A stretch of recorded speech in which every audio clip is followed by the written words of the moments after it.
के बारे में पढ़े थे कि परमाणु होता क्या है, अणु होता क्या है। ठीक है, तो परमाणु के बारे में बताया था, उसके अलग अलग सिद्धांत भी पढ़े थे। तो परमाणु होता क्या है, तो किसी भी पदार्थ का, चाहे कैसा भी पदार्थ हो, धातु हो, अधातु हो, ठीक है, मिश्र धातु हो, तो उसका सबसे सूक्ष्मतम कण, छोटा कण जो होता है वही क्या कहलाता है, परमाणु कहलाता है। और जब दो या दो से अधिक परमाणु मिलते हैं तो क्या बनते हैं, इलेक्ट्रॉन बनते हैं, अणु का निर्माण करते हैं। ठीक है, तो वो सारी चीज़ों को हम लोग इस प्रीवियस चैप्टर्स में पढ़ चुके हैं। आज जो हम लोग पढ़ेंगे कि परमाणु जो होता है किसी भी पदार्थ का सबसे सूक्ष्मतम कण होता है, तो सबसे छोटा कण होता है। तो अगर बोला जाए कि सपोज दैट, मान लो कि ये क्या है, इमेजिन कर सकते हो ये क्या है, क्या है, ठोस। चलो ठोस है, और कुछ इमेजिन करो। तो इमेजिन करो कि यह क्या है, एक क्या कहते हैं, बेसन वाला लड्डू है। क्या है, बेसन वाला लड्डू है। तो बेसन वाला लड्डू, चीनी और बेसन को मिला दिया गया है और उसको क्या कहते हैं, गोल गोल गोल गोल बांध दिया गया है ना। अब क्या कहते हैं, जो लड्डू हुआ पूरा भरा हुआ रहता है, कसा हुआ रहता है, ठोस की तरह रहता है ना। अब वह लड्डू क्या कहते हैं, दशहरा में तो ख़त्म हो गया, दिवाली में क्या होता है, या किसी त्यौहार में आपके यहाँ बैना में आया, बैना समझते हो, गांव घर में मिलता है, कोई आता है कोई जाता है तो वो बैना रूप में मिलता है। आपके यहाँ आया तो आप सब अगल बगल आस पड़ोस में बांटे, या आस पड़ोस के यहाँ आया तो वो आपके यहाँ बांटा। ठीक है, तो उसको बोलते हैं बैना। तो लड्डू एक है और आप लोग दो भाई बहन हैं, या तीन भाई बहन है, या चार भाई बहन है, और चारों को मीठा पसंद है, तो लड्डू कौन खाएगा। चार भाई बहन हो, सबको मीठा पसंद है, बैना आया है एक को लड्डू, तो कौन खाएगा लड्डू। मम्मी बोली कि जो खा ले, तो क्या खाएगा, वो कहेगा हमरा दे हमरा दे हमरा दे हमरा दे कर लेगा। करते करते करते करते वो हाथ से सब लड्डू दम पीस पीस के क्या हो गया, लड्डू छितरा के कहाँ आ गया, यह बिछौ रोड पर, ऐसे ऐसे ऐसे ऐसे पूरा छितरा गया। अब ओकरा बाद ओने से मम्मी आई, अब मारी चारों को एक थाप, और बोली कि ले ठूस ले लड्डू, तब खा ले ना। तो अब ये जो छोटा सा कण बचा, इसको हम लोग अलग कर लेते हैं। छोटा सा तो कण बचा, इसको हमने अलग कर लिया, तो यही हमारा क्या हो गया, परमाणु। लड्डू जैसे पदार्थ का सबसे सूक्ष्मतम, इसको तोड़ सकते हैं, अब नहीं ना तोड़ सकते हैं, तो ये लड्डू जैसे पदार्थ का सबसे सूक्ष्मतम जो कण हुआ, इसी को हम लोग क्या कहते हैं, एटम्स कहते हैं, परमाणु कहते हैं। कोई दिक्कत यहाँ तक। तो ये बताया गया क्या कि परमाणु जो होता है किसी भी पदार्थ का सबसे सूक्ष्मतम कण होता है। कोई दिक्कत है यहाँ तक। अब उसके बाद बताया गया है कि अब यहाँ पर चूंकि हमारा चैप्टर क्या है, परमाणु संरचना। क्या है, परमाणु संरचना। तो यानी छोटा सा जो कण है, जब कंपाउंड माइक्रोस्कोप से यानी माइक्रोस्कोप से देखा गया, तो पाया गया क्या कि इस छोटे से एटम्स के अंदर ही बहुत सारे क्या कहते हैं, सब पार्टिकल हैं, यानी और छोटा छोटा कण है, जिसे हम लोग क्या नाम से जानते हैं, इलेक्ट्रॉन, प्रोटॉन और न्यूट्रॉन के नाम से जानते हैं। ये देखा गया क्या कि ये छोटा सा कण है, उसको भी अगर माइक्रोस्कोप से देखा गया तो देखा कि उसके अंदर भी बहुत सारे कण हैं। किसके रूप में है, तो इलेक्ट्रॉन, प्रोटॉन और न्यूट्रॉन के रूप में। तो उसका एक बताया गया कि प्रोटॉन कहाँ पे है, इलेक्ट्रॉन कहाँ पे है, न्यूट्रॉन कहाँ पे है, प्रोटॉन पे कौन सा चार्ज है, इलेक्ट्रॉन पे कौन सा चार्ज है, न्यूट्रॉन पे चार्ज कहाँ पे है या कितना है, ये सारी चीज़ों को बताया गया। तो उसका एक स्ट्रक्चर बना, एक आकार बना, जिसे हम लोग परमाणु संरचना कहते हैं, जिसका स्ट्रक्चर अब हम लोग देखेंगे। यहाँ तक कोई दिक्कत नहीं दिक्कत। तो अब हम लोग जब उसके कंपाउंड माइक्रोस्कोप से या माइक्रोस्कोप से देखा गया, तो कुछ इस तरह का स्ट्रक्चर पाया गया। ठीक है, इसे ही हम लोग क्या कहेंगे, परमाणु संरचना कहेंगे। यानी देखो, लड्डू का छोटा सा कण अगर देखा, डिटेल से देखा कि उसके अंदर इस तरह के है। अब इसके अंदर क्या है, तो जो रेड वाला है वो प्रोटॉन है, ब्लू वाला है जो इलेक्ट्रॉन है, और येलो वाला, पीला वाला है वो क्या है, न्यूट्रॉन है। तो हम लोग अगर ध्यान से देखेंगे तो इलेक्ट्रॉन जहाँ जहाँ है उसको क्या है, माइनस चार्ज से सूचित किया, ये सभी क्या है, माइनस चार्ज है। आगे चल के इसका और डिटेल पढ़ेंगे। प्रोटॉन क्या है, जो रेड से है वो क्या है, सब क्या है, प्लस चार्ज है ना, प्लस चार्ज। और न्यूट्रॉन पे देख रहे हैं कोई भी चिन्ह नहीं है, यानी कि उस पर कोई भी चार्ज नहीं, ना ही पॉजिटिव है और ना ही निगेटिव है, यानी वो विद्युतीय उदासीन होता है, न्यूट्रल होता है, उस पर कोई भी चार्ज नहीं होता। जिस पर कोई भी चार्ज नहीं है उसे विद्युतीय उदासीन या उसे न्यूट्रल कहते हैं। कोई दिक्कत? तो हमारा परमाणु का संरचना ऐसा है, बीच वाला जो है जहाँ पर न्यूट्रॉन और प्रोटॉन है इसे हम लोग नाभिक कहेंगे, न्यूक्लियस कहेंगे। और इसके चारों ओर जो सर्कुलर स्ट्रक्चर बना हुआ है जहाँ पर इलेक्ट्रॉन एग्जिस्ट कर रहा है, घूम रहा है, चक्कर मार रहा है, उसे क्या कहेंगे हम लोग, इलेक्ट्रॉन कहेंगे जो है। और ये जो बना हुआ कक्षा है इसे हम लोग ऑर्बिट कहेंगे, कक्षा कहेंगे। कोई दिक्कत? ऐसे भी कह सकते हैं कि प्रोटॉन और न्यूट्रॉन परमाणु के नाभिक में होता है और इलेक्ट्रॉन जो होता है परमाणु के कक्षा में होता है, ऑर्बिट में होता है। ऑर्बिट 1, 2, 3, 4 से अधिक हो सकता है। जैसे जैसे परमाणु संख्या बढ़ते जाएगा उसकी कक्षा क्या होगी, बढ़ती जाएगी। कोई दिक्कत नहीं ना। अब आगे की ओर चलते हैं। ये तो सारी चीज़ों को हम लोग देख लिए, छोटी छोटी चीज़ें कि परमाणु संरचना किस तरह का होता है। अब इसके अंदर कुछ इलेक्ट्रॉन है, प्रोटॉन है, इसके इतिहास, हिस्ट्री की ओर हम लोग थोड़ा थोड़ा करके जाएंगे, समझेंगे। तो परमाणु का सबसे पहले हम लोग डिफिनीशन देखेंगे समझने के बाद कि परमाणु पदार्थ के निर्माण का खंड है। खंड कहने का मतलब कि जब तक परमाणु आपस में नहीं जुड़ेगा तो पदार्थ बनेगा। लड्डू का कण छोटा छोटा मिल के नहीं बनता तो लड्डू बनता नहीं ना, बनता। छोटा छोटा बड़ा बड़ा क्या कहते, घर दीवार बनता है। अगर छोटा छोटा सीमेंट बालू से मिलकर नहीं ज्वाइंट होता तो घर दीवार बनता नहीं, बनता। हमारा जो स्क्रीन है ये क्या कहते हैं, छोटे छोटे कण से मिलकर इसको फोड़ेंगे तो छोटा छोटा कण बन जाएगा। इसी को छोटा छोटा कण को जोड़ के वो बड़ा सा क्या कहते हैं, शीशे का फ्रेम बना दिया गया। तो ये सारी चीज़ें छोटे छोटे कण से मिलकर बनती है। यानी कि किसी भी पदार्थ का जो खंड होता है वो कौन होता है, परमाणु होता है। यह पदार्थ की सबसे छोटी इकाई है जो 3 उप परमाणु कणों से मिलकर बनता है, प्रोटॉन, न्यूट्रॉन और इलेक्ट्रॉन। अभी अभी हमने देखा कि यह किसी भी पदार्थ का सबसे छोटा इकाई होता है और इस इकाई के अंदर भी क्या होता है, 3 छोटे छोटे और भी कण होते हैं, प्रोटॉन होते हैं, न्यूट्रॉन होते हैं और इलेक्ट्रॉन होते हैं। प्रोटॉन पर प्लस चार्ज, इलेक्ट्रॉन पर माइनस चार्ज और न्यूट्रॉन पर कोई भी चार्ज नहीं। कोई दिक्कत? उसके बाद आता है, आगे की ओर चलते हैं। इससे पहले डाल्टन ने कहा था कि परमाणु अविभाज्य है, यानी आगे विभाजित नहीं किया जा सकता, जो कि उप परमाणु के कणों से खोज से साबित से गलत हुआ। जैसे कि अभी हमने क्या बोला कि पदार्थ का सबसे, किसी भी पदार्थ का सबसे सूक्ष्मतम कण क्या होगा, परमाणु होगा, जिसे तोड़ा नहीं जा सकता है। लेकिन अभी हमने क्या बताया उसके बाद कि परमाणु के अंदर भी प्रोटॉन होता है, इलेक्ट्रॉन होता है और प्रोटॉन होता है, न्यूट्रॉन, प्रोटॉन और इलेक्ट्रॉन होता है, यानी उसके अंदर भी खंड है। यानी कि ये कहना कि परमाणु को तोड़ा नहीं जा सकता है ये गलत होगा। परमाणु को भी तोड़ा जा सकता है। कैसे, हम लोग आगे चल के पढ़ेंगे, आगे के क्लासेस में पढ़ेंगे। बस अभी हम लोग समझ लेते हैं कि परमाणु क्या होता है। तो किसी भी पदार्थ का सबसे सूक्ष्मतम कण होता है, उसके अंदर 3 और छोटे छोटे कण होते हैं, इलेक्ट्रॉन, प्रोटॉन और न्यूट्रॉन। इलेक्ट्रॉन पर प्लस चार्ज, इलेक्ट्रॉन पर माइनस चार्ज, प्रोटॉन पर प्लस चार्ज और न्यूट्रॉन पे कोई भी चार्ज नहीं। ठीक है, इतना सारा चीज़ अभी हम लोग समझेंगे।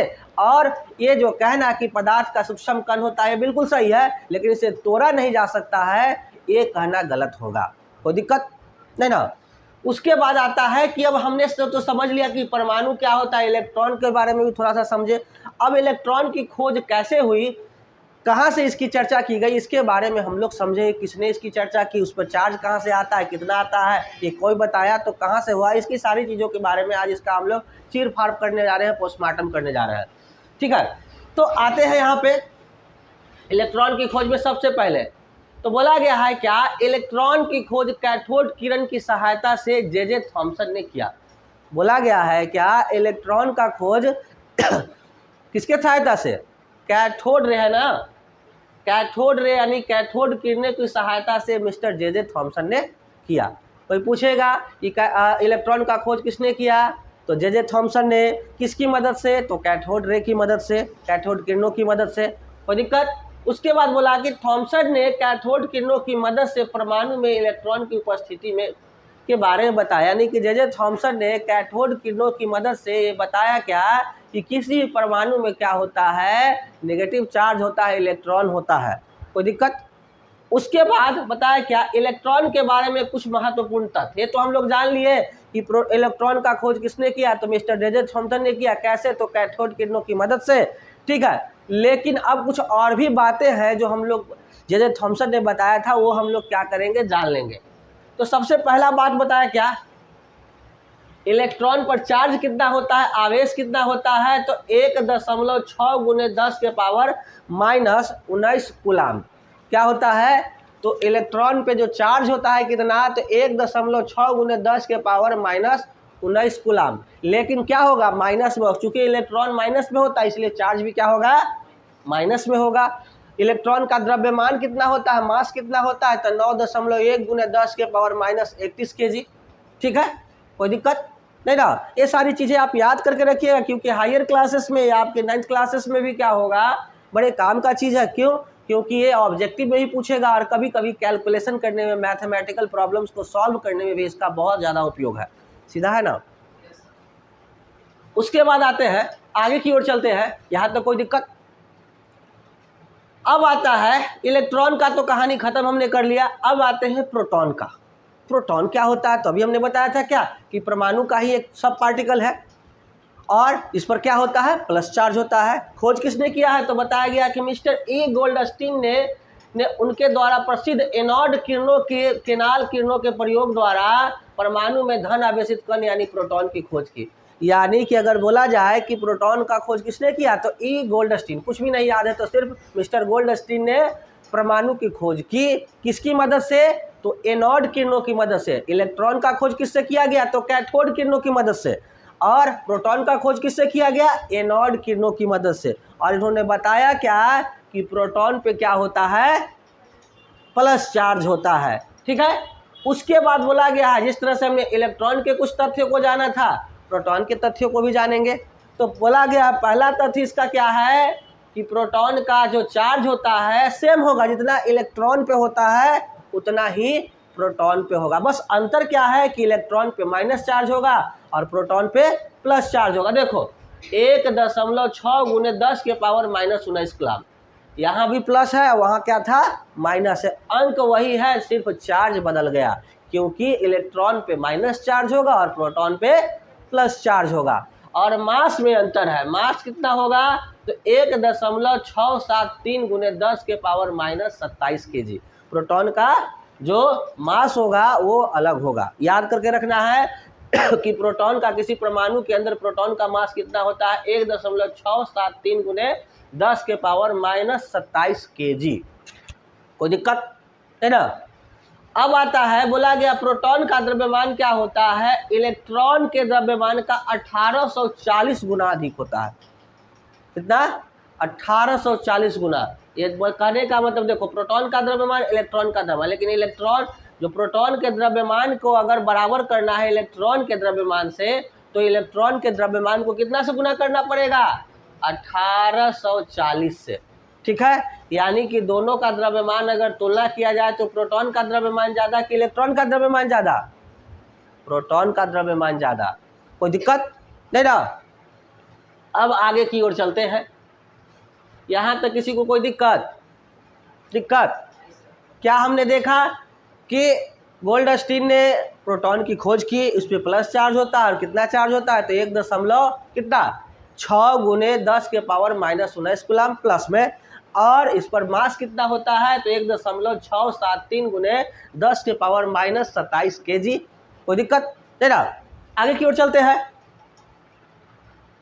न्यूट्रॉन की खोज, हमने प्रोटॉन को देख लिया, इलेक्ट्रॉन को देख लिया, अब बचा क्या, न्यूट्रॉन। न्यूट्रॉन के बारे में जानेंगे।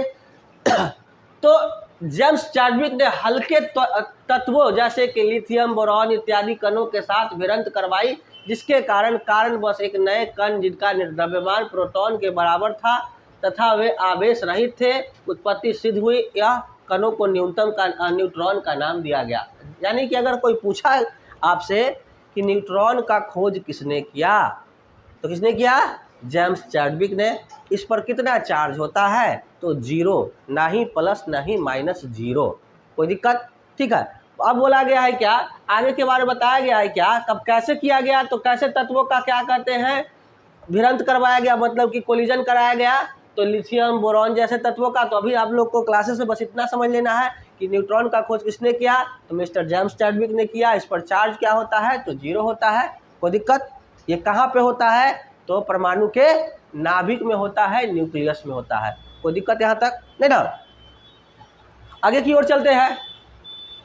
न्यूट्रॉन हाइड्रोजन के प्रोटॉन समस्थानिक में नहीं होते हैं। बोला गया है कि अगर बोला जाए कि न्यूट्रॉन हाइड्रोजन के प्रोटियम समस्थानिक में नहीं होते, अगर पूछा जाए कि न्यूट्रॉन जो होता है हाइड्रोजन के प्रोटियम समस्थानिक में होते हैं कि नहीं होते हैं, तो नहीं होते हैं, ये भी दिमाग में रखना है। समस्थानिक क्या होता है आगे चल के हम लोग पढ़ेंगे। आगे बोला गया इलेक्ट्रॉन का द्रव्यमान प्रोटॉन तथा न्यूट्रॉन के द्रव्यमान से अत्यधिक कम होता है। क्या बताया गया, अभी हमने कुछ देर पहले बताया था कि प्रोटॉन का द्रव्यमान ज़्यादा होता है, इलेक्ट्रॉन का द्रव्यमान कम होता है। ठीक है, और दोनों को बराबर करने के लिए इलेक्ट्रॉन के द्रव्यमान को 1840 से मल्टीप्लाई करते हैं, गुना करते हैं। लेकिन प्रोटॉन का द्रव्यमान और न्यूट्रॉन का द्रव्यमान दोनों आपस में बराबर होता है। ठीक है, तो बोला गया है क्या कि इलेक्ट्रॉन का द्रव्यमान प्रोटॉन और न्यूट्रॉन के द्रव्यमान से बहुत ही कम होता है।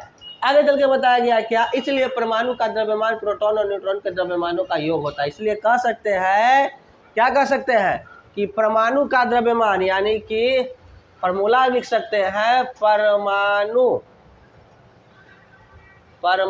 द्रव्यमान बराबर क्या हो जाएगा, मास ऑफ, यानी कि हिंदी में ही लिख देते हैं प्रोटॉन का द्रव्यमान प्लस क्या, न्यूट्रॉन का द्रव्यमान लिखा जाएगा। यहाँ का फॉर्मूला होगा, अगर आपके पास परमाणु द्रव्यमान निकालना होगा तो प्रोटॉन के द्रव्यमान और किसका, न्यूट्रॉन के द्रव्यमान को जोड़ देंगे तो क्या निकल जाएगा, परमाणु द्रव्यमान निकल जाएगा। ठीक है, एक फॉर्मूला है जो काम देगा। अब इसको प्रोटॉन का द्रव्यमान निकलना होगा तो परमाणु के द्रव्यमान में से न्यूट्रॉन का द्रव्यमान घटा देंगे तो प्रोटॉन का द्रव्यमान निकल जाएगा। ये तो फॉर्मूला आप निकाल सकते हैं, यानी कि m बराबर क्या कहेंगे, p माइनस है proton plus neutron, p plus है। दिमाग रखना है, p क्या है, प्रोटॉन का द्रव्यमान, n क्या है, न्यूट्रॉन का द्रव्यमान, और m क्या है, परमाणु द्रव्यमान। ये आप याद कर लीजिएगा, नोट कर लीजिएगा। जब नोट करिएगा वहां से आप लोग इसको लिखते चलिएगा।